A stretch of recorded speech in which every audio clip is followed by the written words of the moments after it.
tuna ka thil lum mis Mizoram tang kan sa vedom ni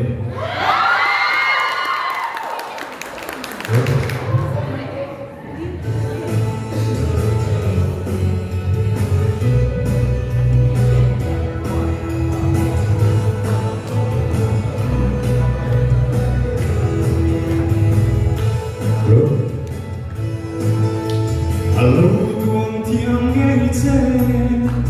qua nu lên cô nhà trật sung chuông tu răng mô căng dầu căng mô ít chú lê dùa lê lô à phăng kinh nghe yên nghe gật suy thăng vã lung lui mình ngay tin vòng vòng môi lưu bị lem lưu kiểu má lấy mấy âm chê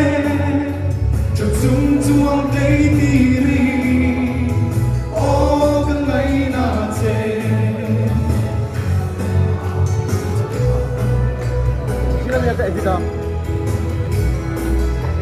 cái riêng thì đâu cây rong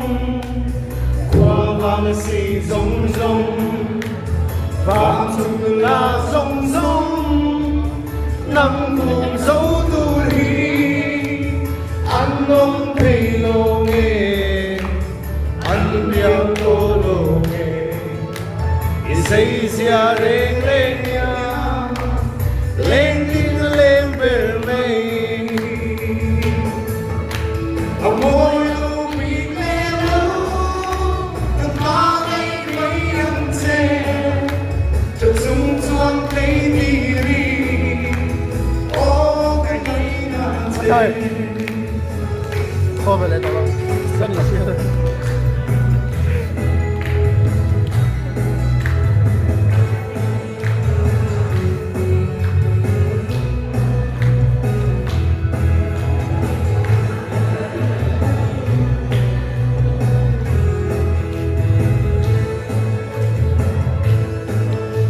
mà thấy đi ta trong cả thấy lâu yên lâu thì chuông ngô lê xóa tơ hắn chẳng thấy ra cả toang môi rùa đằng chê cả chuông bê dê đằng chê dù khi về in cây rong cá đã mây môi đâu bị em đâu cầm má lấy mấy ăn chê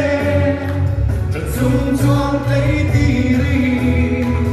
ô cái ngày na chê. Hello man.